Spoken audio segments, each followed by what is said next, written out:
Before I died, the Emperor's white moonlight returned. He let her tear my clothes and poison my kitten.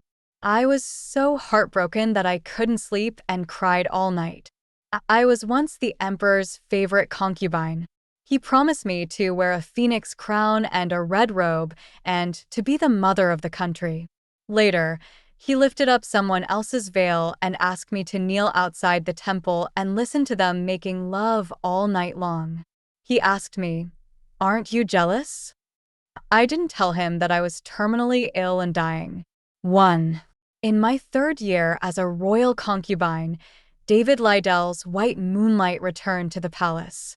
Her name is Sarah Jensen, and she is, as her name suggests, bright and unrestrained. David Lydell has seldom come to see me since she entered the palace. Everyone is saying that I'm about to fall out of favor. Cindy helped me deal with a few gossipy palace maids, and the next day, Sarah Jensen came to me to question me. It turned out that those girls who spoke ill of me everywhere were serving her. Sarah Jensen has a face that looks 80% like mine, and she smiled as soon as she saw me. "Are you David Lydell's favorite concubine? I've wanted to meet you for a long time, but he's been hiding you from me." She seemed to be talking about cats and dogs, with an uncontrollable sense of pride on her lips. I was very sad at first, but I didn't expect that the imperial concubine was actually my substitute. I feel relieved now. I suddenly remembered the night when I first slept with him. David Lydell kissed my lips, gentle as a pool of spring water. He whispered in my ear, "Sarah." I thought he was craving for cigarettes, so I got up from the bed with a red face, got the cigarette holder for him, lit it, and put it to his lips. He smiled silently, and with a gentle pull, he brought me down under him.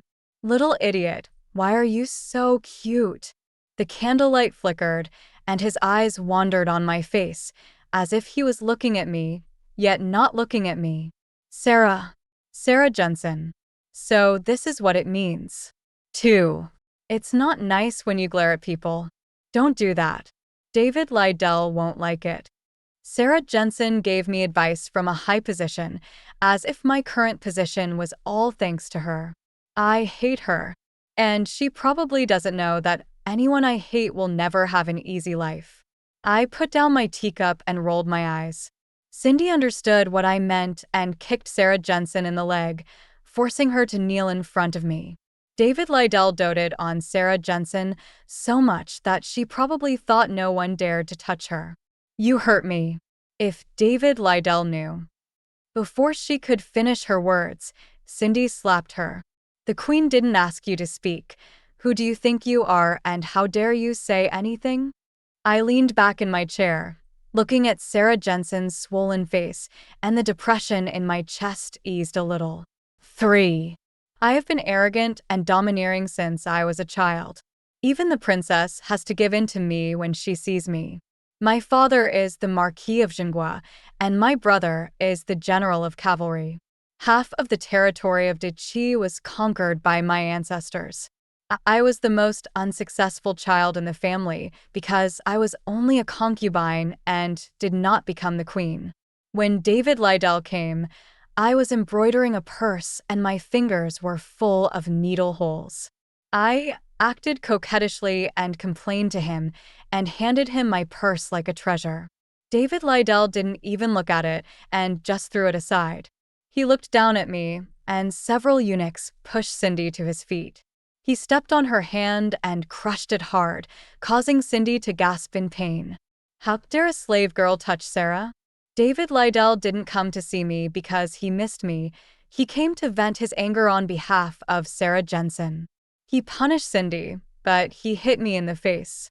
My heart sank, and I said coldly, "Take your feet away from Cindy's hands." David Lydell touched my frowning brow. It was clearly a tender gesture, but his expression was full of indifference and alienation. "My lady, Sarah has no family background and no status, but she has me to back her up. You cannot bully her. I missed her when I was young, but now I have her back. I will never let her suffer any injustice again." I want to give all the good things to Sarah. If you are not convinced and want to challenge my bottom line, then go ahead and try. He didn't care if Sarah Jensen messed with me first. He just couldn't bear to see her shed a tear. Before David Lydell left, he glanced at the purse on the table and then at my bruised fingers. He laughed at me. "You are so clumsy. Don't embroider anymore." He used to say that everything other men wore and wore was made by their wives, so he wanted them too. I grew up on horseback and I'm pretty good at shooting eagles with a bow, but embroidery is really a pain in the ass. But David Lydell kept whining for a long time and finally made me grit my teeth and agree. Now the purse is only half embroidered, but he says he doesn't want it anymore. I saw a new purse hanging around his waist, exactly like Sarah Jensen's. I understand that he still wants his own woman to embroider clothes for him. He just didn't want me anymore. It was as if something was being pulled away from my heart as David Lydell's back walked further and further away. The corners of his clothes were caught in the wind and disappeared in front of the door. I rubbed my eyes and let the tears melt on the back of my hands. He picked up the purse on the table and stabbed the needle into Yuan Yang's, but as if to vent his anger. Cindy advised me, "Forget it, my lady. Don't do it. Staying up late is bad for your health. You will have a headache again." I held back my sobs and told her expressionlessly, "Go apply medicine to your hands, and don't say anything unnecessary." Mia Bowen, have never been one to do things halfway. David Lydell didn't want the purse I embroidered, but there were plenty of other people who wanted it. 4. David Lydell did what he said and gave all the good things to Sarah Jensen. There was only one piece of flowing yarn in the world. He promised to find it for me, but in the end it was worn by Sarah Jensen. He said he wanted to collect 100 of the colorful pearls from the South China Sea to make a head ornament for me, and in the end, they were all pinned in Sarah Jensen's hair. What I have, Sarah Jensen has. What I don't have, Sarah Jensen doesn't lack either. My father and brother knew that I was feeling wronged, so they found a lot of treasures from outside the Great Wall and sent them to me. I picked up a piece of tiger skin and wrapped it around my body, holding the 1000-machine crossbow in my left hand and the golden quiver in my right hand. Cindy said I looked like a rich savage living in the mountains. We both laughed together. I laughed so hard that I fell forward and backward, and tears came out of my eyes. No wonder my mother always said that my father was a rough man. He was so stupid. My brother was also stupid. The gifts he gave were all messed up. I fell on the couch and buried my head in the quilt. All the water I drank came out of my eyes and wet the cotton. Cindy stopped laughing and asked me after a while, "If your Majesty is homesick, why don't you invite Madam to the palace to sit with you?" Seeing that I didn't say anything, she pretended to be surprised and said, "Wow, there is a fox tail hidden here. It's so soft and thick, madam. It will definitely look great if it is made into a fox fur coat." I pinched my palms and swallowed all the sadness back into my stomach. He turned his head and smiled at her. "Go and tell them to embroider a lamb and a calf on my cloak, and then embroider a stretch of grassland. I miss the scenery outside the Great Wall. I don't want to stay here anymore." 5. Before autumn came, my foxtail cape was also completed. Cindy held it in her arms and chattered along the way, saying that the lambs were cute and that the grass was green. In the end, he always had to praise me. "Your Majesty has good taste." Walking onto the Jade Arch Bridge, I bumped into David Lydell, unfortunately. When he saw me, he was slightly stunned. "Why are you thinner?" He took 2 steps forward and reached out to touch my sleeve. I dodged to the side and saluted hastily.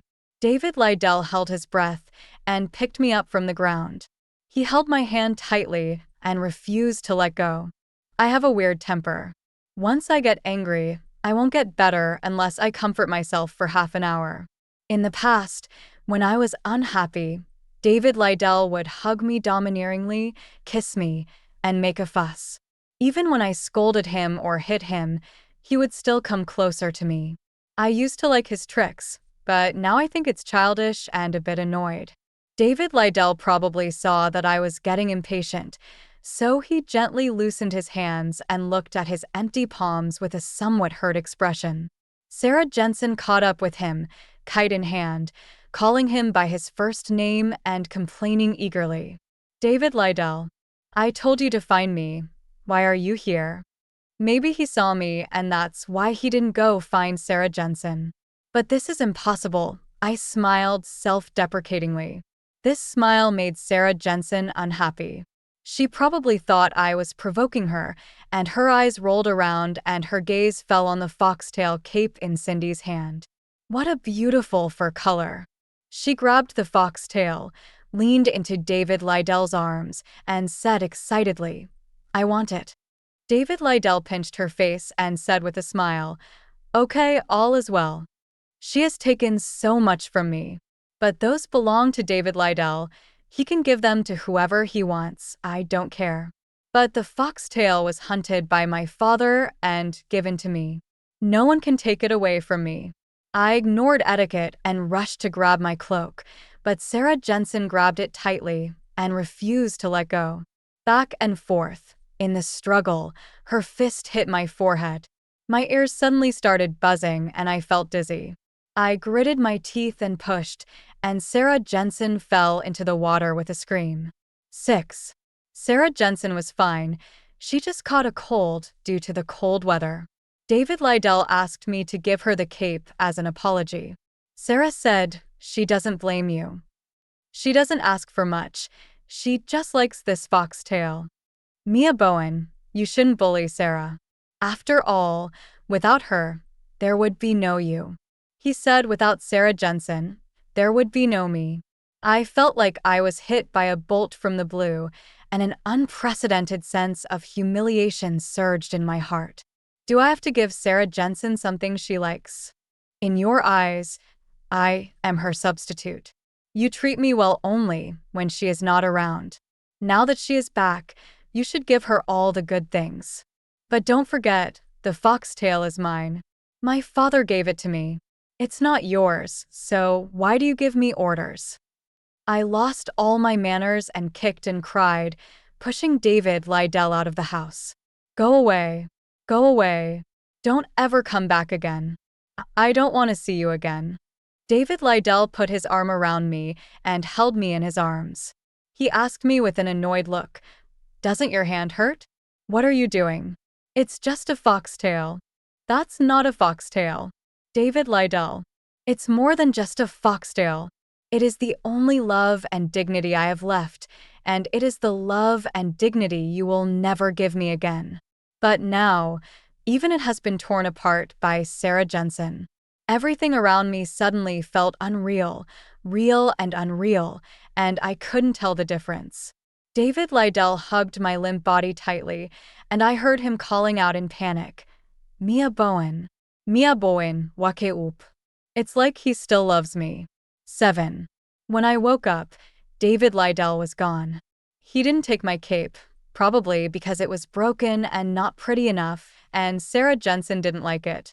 Dr. Jenkins knelt in front of me, his face heavy, and after a long while he spoke in a low voice. Your Majesty's illness is more serious than last year. I'm afraid there is nothing I can do to help you.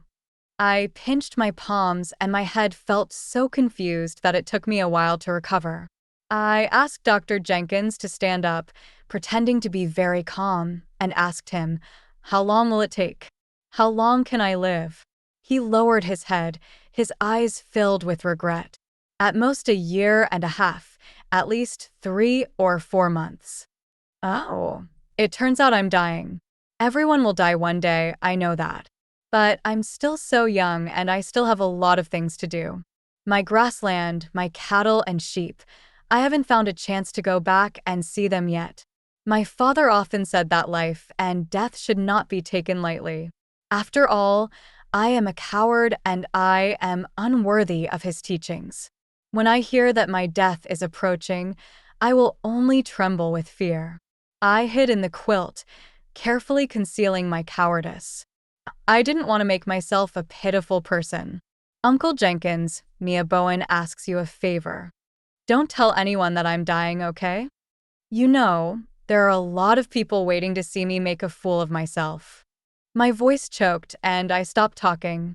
8. I pulled myself together and tried to pretend that everything was normal. But headaches, chest pains, nausea, and other physical discomforts became more and more frequent. Seeing that I was becoming increasingly depressed, Cindy tried all kinds of ways to coax me in front of others, but secretly wiped away her tears behind my back. One day, she squatted at the foot of the wall and called out, "My queen, my queen, I can't live any longer. I can't live any longer." Well, I'm not dead yet. She went crazy first. After a while, she came into the hall, stared at me furtively, and then took out a sick little cat from her arms. "My queen, please save it, or it will die."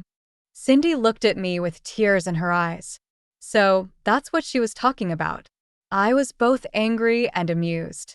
I didn't know whether she was really smart or not. She said this to me without any fear of hurting my heart. The sick cat was dying, and I thought it wouldn't live long if I kept it, so I followed Cindy's wishes and told her to take care of it herself and not bother me. Unexpectedly, when I took a nap at noon the next day, I woke up and saw it burying its head in my goat milk bowl, drinking until its stomach was about to explode. I was afraid that it would die of stuffiness, so I held it in my hand in a panic and didn't dare to move. Cindy came in after hearing the noise and exclaimed, "My God, it poops after eating." Before she finished her words, the sick little cat's butt started to puff. Before it had finished pooping, it started to spit up milk. I cried. I really cried. These hands can't be kept anymore. I originally thought it was about to die, but unexpectedly, it became more and more noisy day by day and survived tenaciously. It loves to drink the milk in my bowl. Thanks to it, my appetite has improved as well. I have to drink the milk quickly every day, otherwise there will be no more to drink. 9. Seeing that I was in better spirits, Cindy happily rolled up a few balls of yarn and let the sick cat play with me. I don't like it either. We both like climbing trees, and we would climb up the trees in the yard together every day, scaring away several nests of sparrows. One day, after I had climbed 2 or 3 meters, I heard a group of people shouting, "May your majesty be well." David Lydell stood under the tree, looking up at my butt with a look of bewilderment. I thought it was really funny, but suddenly, I felt a dull pain in my chest and I couldn't hold on to the tree trunk anymore. David Lydell quickly stretched out his hand, apparently intending to catch me. He nodded to me and said, "Mia Bowen, don't be afraid, just jump." Suddenly, he and I seemed to have returned to the days without Sarah Jensen. He used to treat me very well. I felt soft-hearted for a moment, closed my eyes, and made a bet with myself. If David Lydell could catch me, I would say goodbye to him properly and part ways amicably in this life. I heard Sarah Jensen crying outside the door. She said, "Where did the cat come from? It hurts." David Lydell, who would you choose? I loosened my grip and landed on the soft dirt. It hurts a little, so much that I shed a precious tear. 10. In the dead of winter, the Prince of Sheeping came to the capital to pay tribute. Sarah Jensen attended the palace banquet with David Lydell, and we met by chance. She was wearing a brand new cape with foxtails around the collar that were bigger and fluffier than mine. She smiled provocatively, then stared at the ring on my ring finger, and her face immediately darkened. "David Lydell, her rings match yours, right? How can you wear matching rings with another woman?" Her voice trembled slightly, as if she had suffered a great deal of injustice. "I don't care. If she doesn't want to give me the foxtail, that's fine. But today, even if I break her finger, she has to give me the ring. This ring is a token of love between David Lydell and me. I made 2 of them myself. One I wore, and the other I slipped onto David Lydell's hand while he was sleeping. At that time, he caught me immediately and teased me with a smile. I knew you were sneaky and would never do anything good. I bared my teeth at him in dissatisfaction. How is it not a good thing? Our border customs require that you share the same bed and grave with your partner when you wear a ring. If you don't want to, forget it. He raised his hand and stared at the ring for a long time, then turned his back to me and muttered, "You are so effeminate, and you don't even know how to make a masculine style. How can I face the civil and military officials?" He complained, but he kept the ring on. I smiled and glanced at David Lydell's fingers, which were now empty. Whatever. I took off the ring, tossed it back, and looked lazily at Sarah Jensen. If you want it, pick it up yourself. Like a beggar, he keeps coveting other people's things all day long and doesn't mind the way he eats. I was about to leave when David Lydell grabbed me. Who allowed you to throw it away? Pick it up for me. His eyes fell on my finger, where there was a circle of marks left by the ring. Although I am a substitute, I am still myself. I have been with David Lydell for more than 3 years, and no one dares to say that I have not left the slightest trace in his heart. Sarah Jensen panicked and hurriedly held his hand, saying aggrievedly, "Forget it, it's not worth anything. Don't be angry about me, or you'll hurt yourself." David Lydell was slightly stunned. He looked back at me, sneered, and walked away. 11. Along with King Sheeping came a sorcerer named Yuzhong. I heard that he is good at astrology and is a man who can see the past and know the future.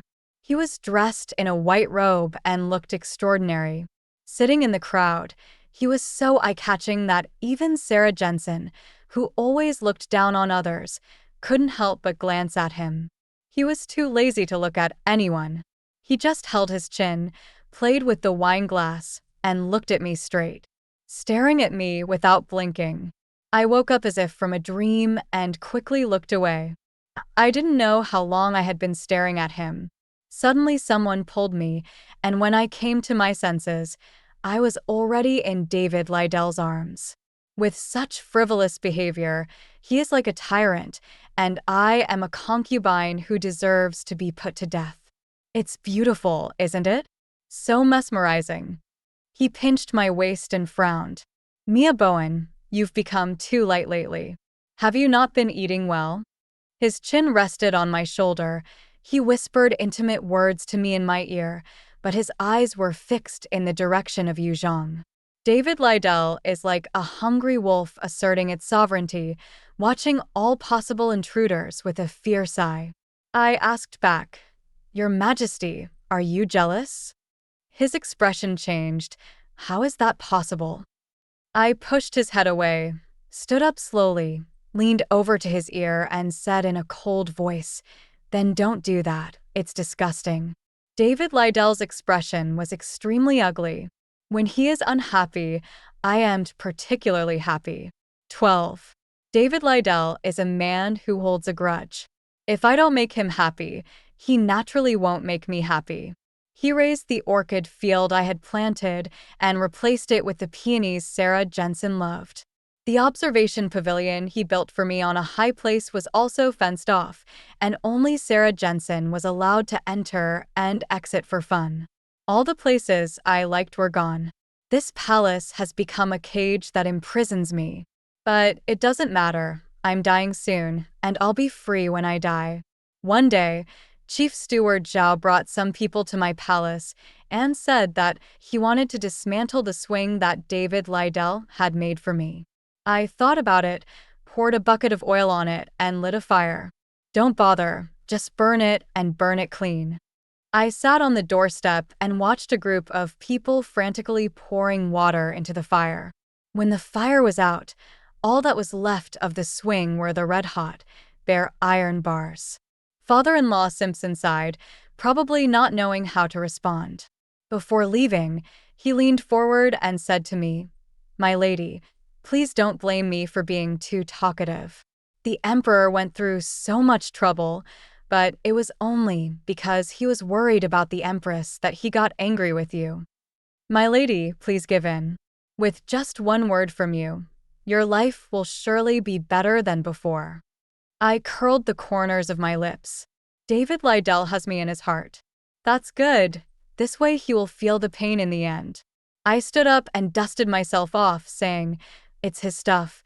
He has the final say. I don't care. Take whatever he wants." 13.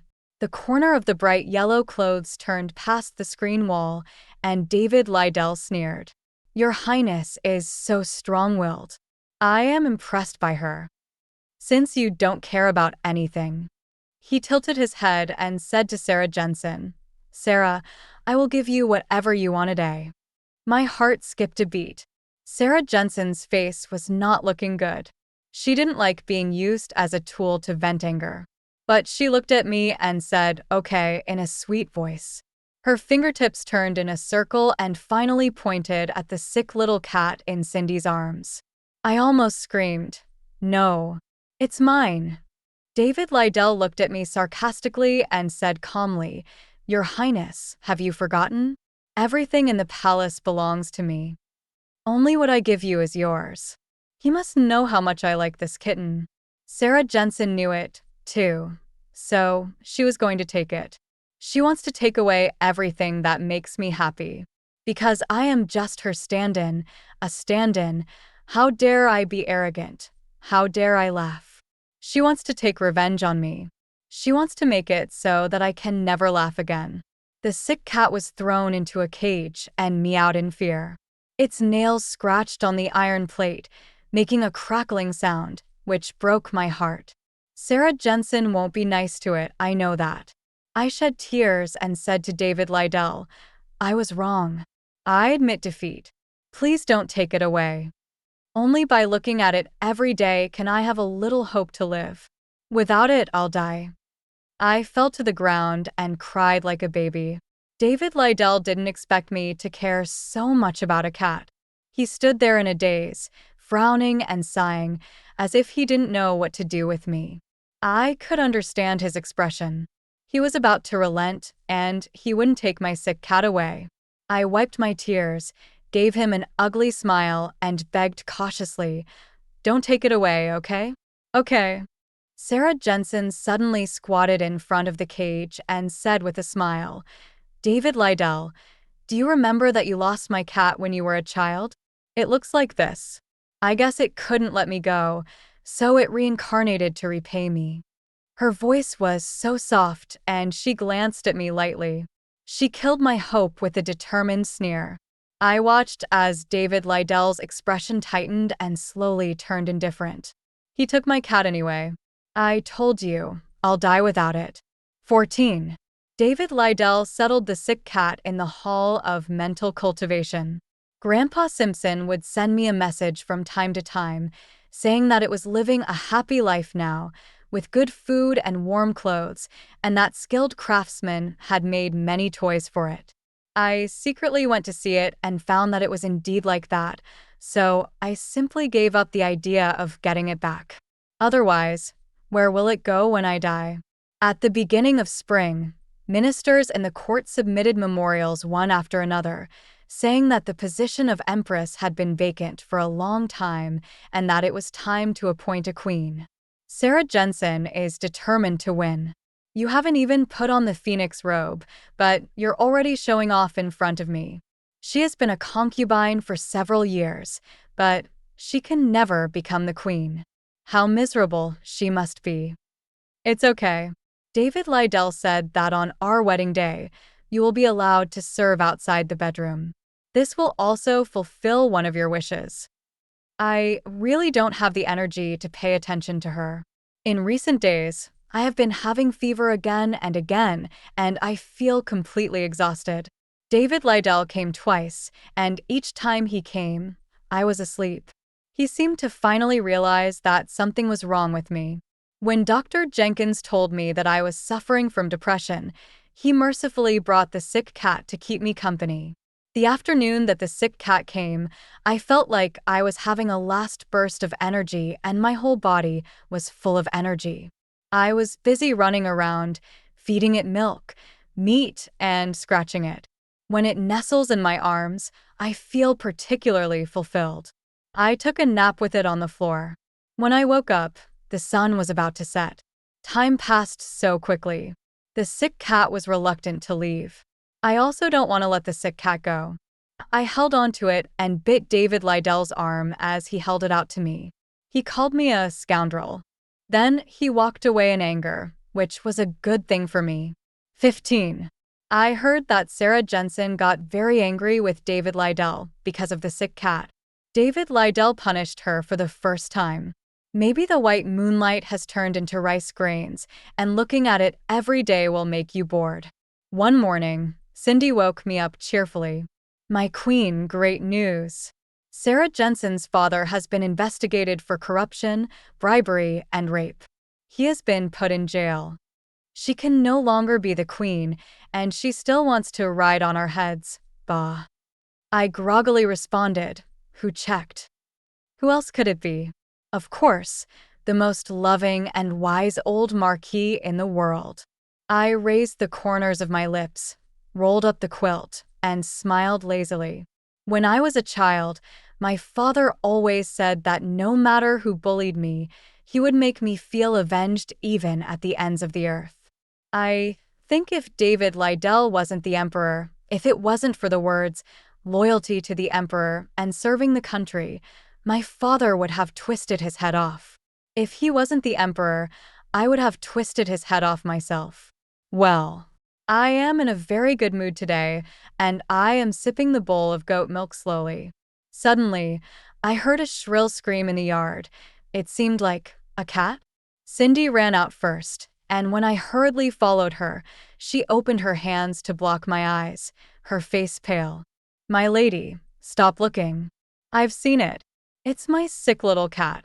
It dragged its broken hind legs towards me, but finally couldn't move anymore and fell to the ground, convulsing all over, spewing pink foam from its mouth, and soon it became stiff.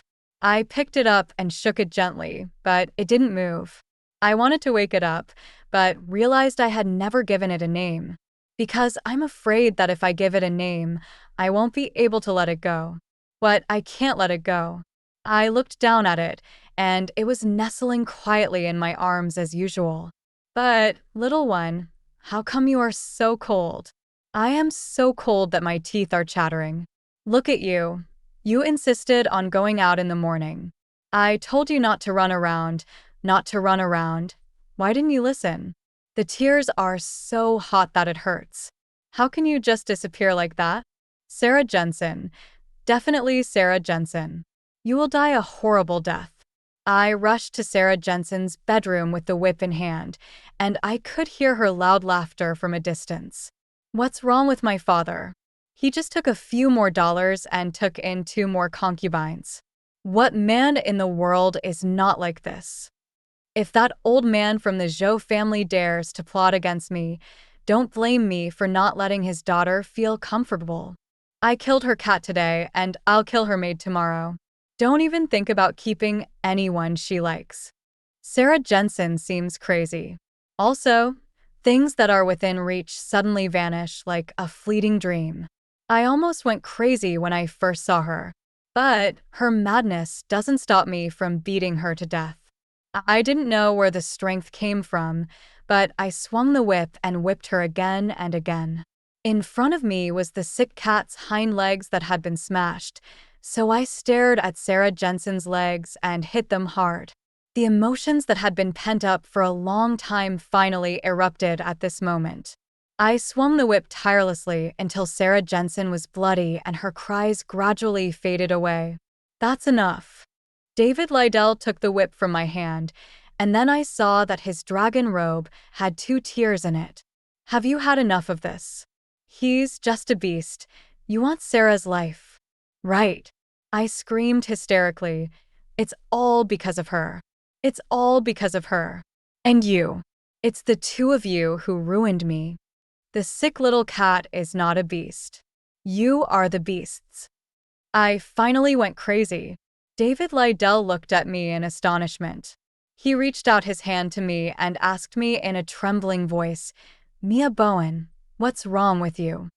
I looked down and realized that I had vomited blood without knowing when. The blood had stained my collar and was still seeping down. I panicked and quickly covered my mouth, but the blood stained my fingers again. I don't want pity. No one should pity me. I raised my leg to run, but tripped and fell to the ground. I can't get up. It hurts so much. Daddy, brother, it hurts so much. 16. David Lydell finally realized that I was terminally ill. He was silent, and there was a suffocating silence in the air. Incurable disease? No medicine can cure it. Who is it? He suddenly jumped up like a man-eating evil ghost, drew his sword and slashed at the imperial doctors. You quacks. You quacks. Who do you think will die? Ah. Who do you think will die? My concubine lives a long life. How could she be dying soon? I will cut off your tongues. I will kill you. He made a terrific scene at my bedside. It was really noisy. David Lydell.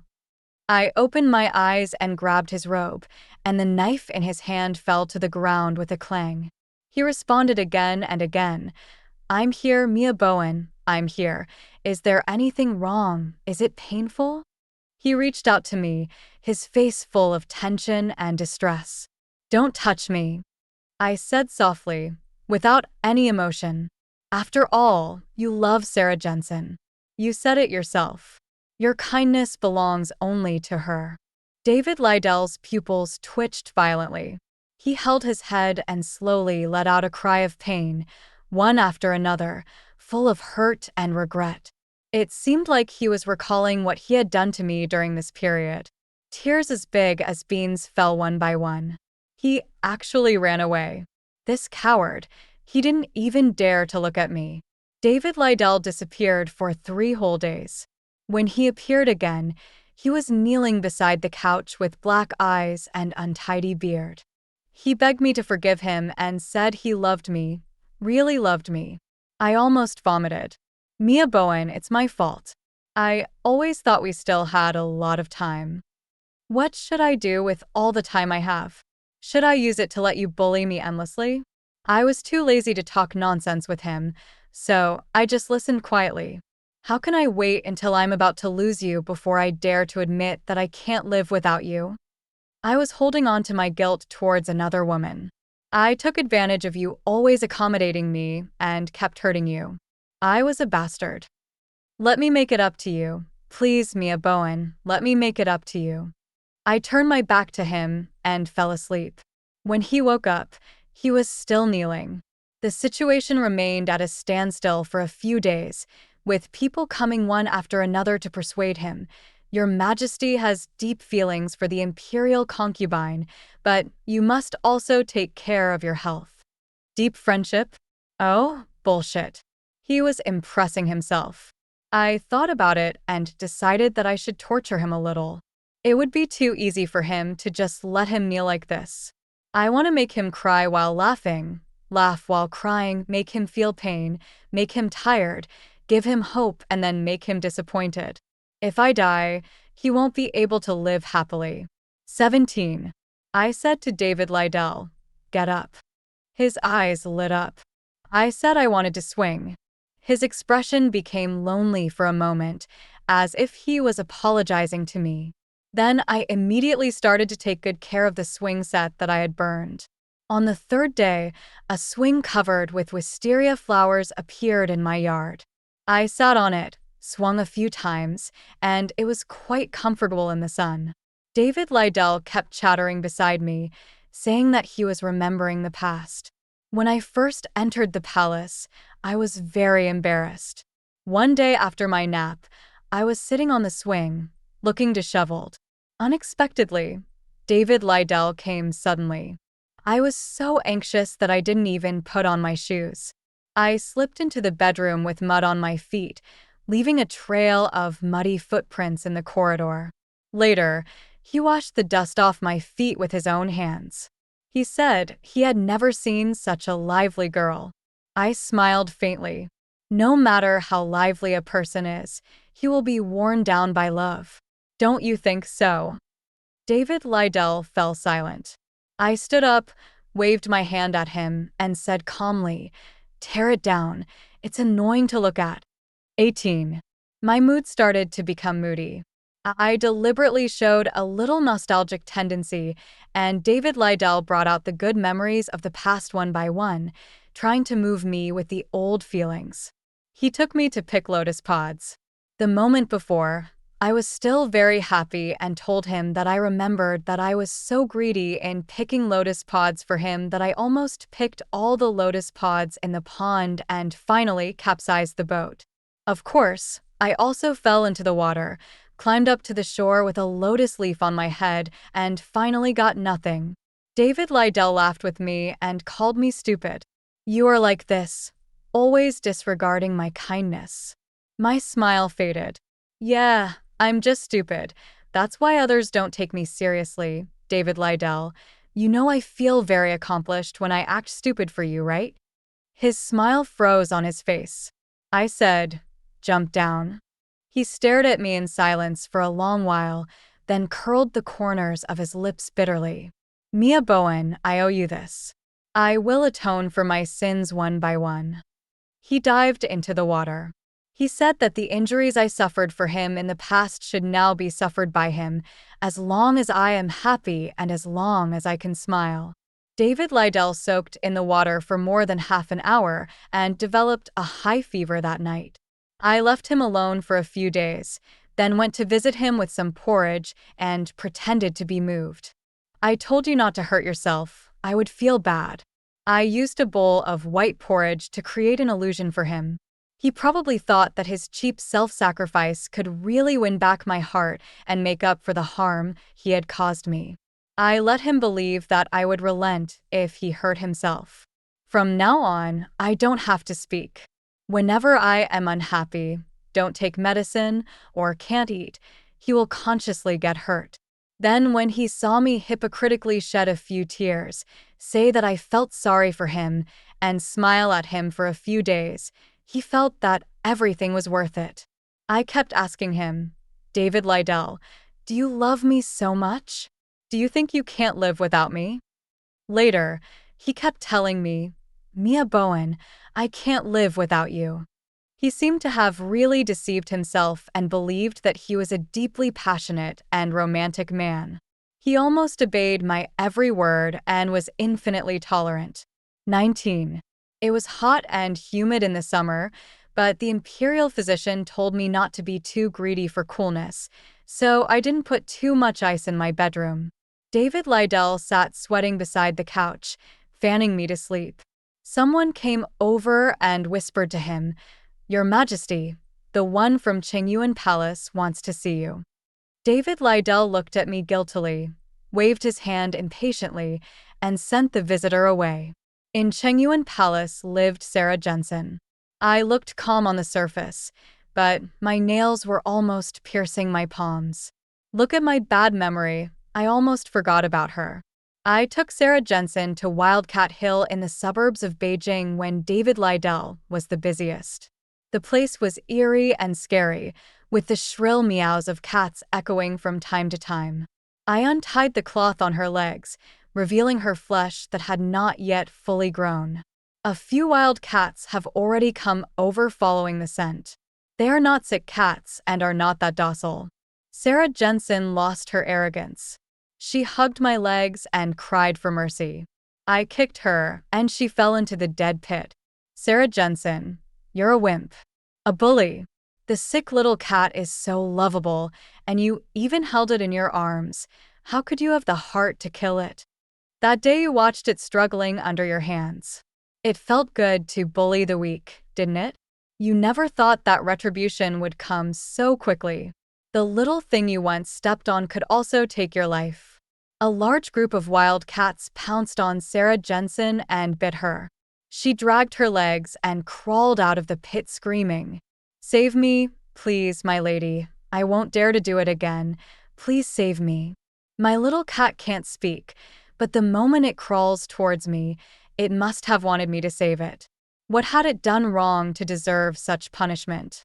Its only mistake was probably meeting me. 20. It was already dark when I returned to the palace. David Lydell was waiting for me in the chamber. He and I looked at each other calmly in the darkness.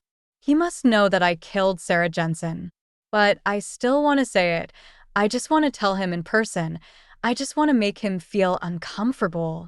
Sarah Jensen was eaten by a wildcat.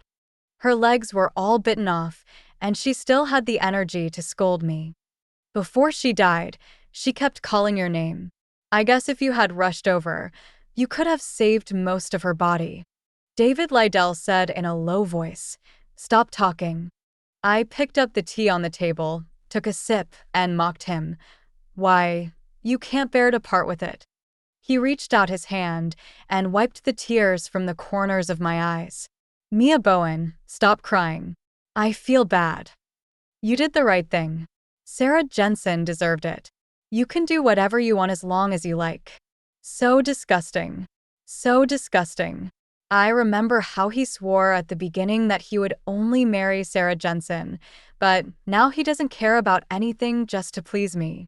The face of a man, selfish and hypocritical.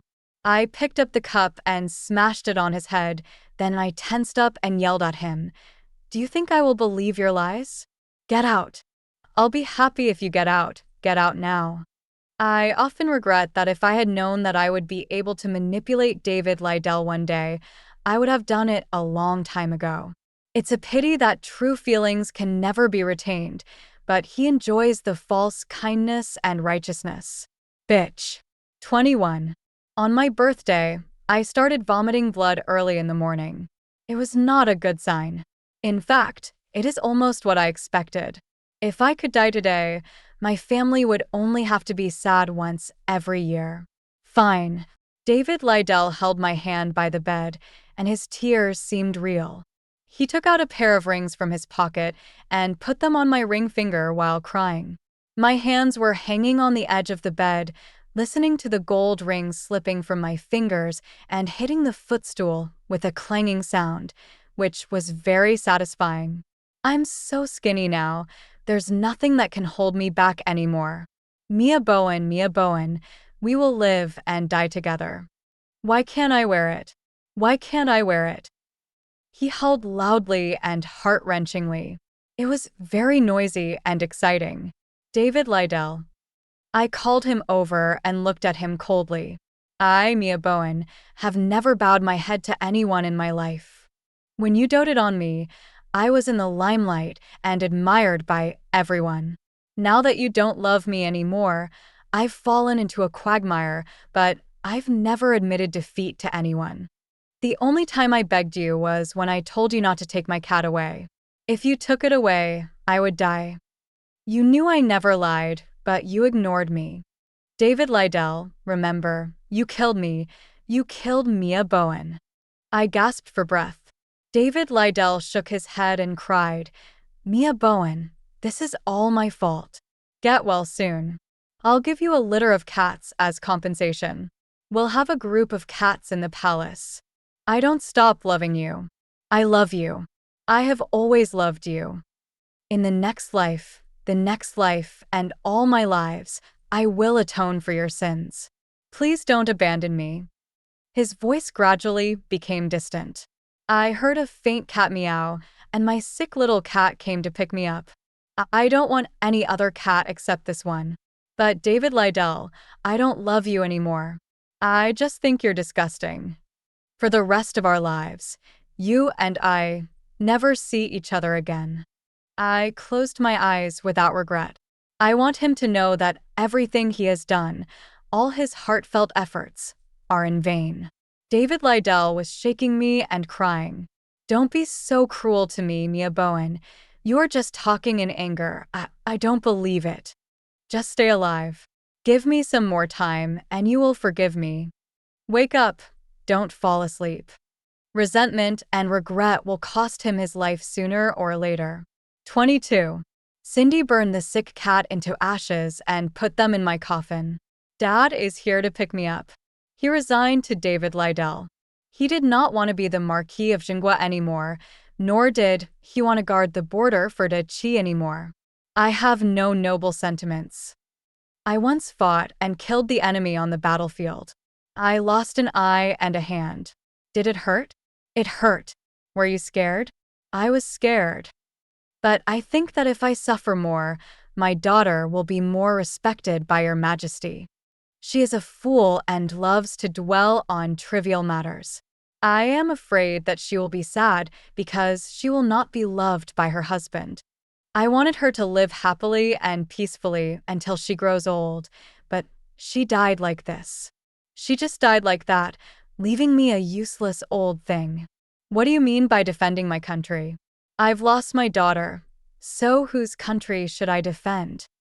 David Liddell clung to the side of the coffin, stumbling after his father, his fingernails wet with blood. I will kill anyone who dares to take my Mia Bowen away. No, I was wrong. Don't take her away. Don't take her away, old general. Please have pity on me. Several eunuchs stepped forward to stop him and whispered, Your Majesty, please let the queen rest in peace. I got my wish and followed my father back to the frontier. He raised herds of cattle and sheep in a place far away from human habitation. They bleat in front of my grave every day, and the sick cat runs wildly with them on the grassland. I feel very happy watching them. Within 2 years, my brother faked his death on the battlefield and secretly came to reunite with us. Among the powerful generals of the Great Qi, apart from my father, there is only my brother. If I were to choose more, I wouldn't be able to find a single useful one. 5 years later, the border was lost. 2 years later, the imperial city was also destroyed. When David Liddell was discovered by the enemy, he was hastily killed in the concubine's bedroom. In his hand he held a bloody purse and 2 gold rings, which had been dug out, crushed, and stuffed into his belt before being embezzled. Well done.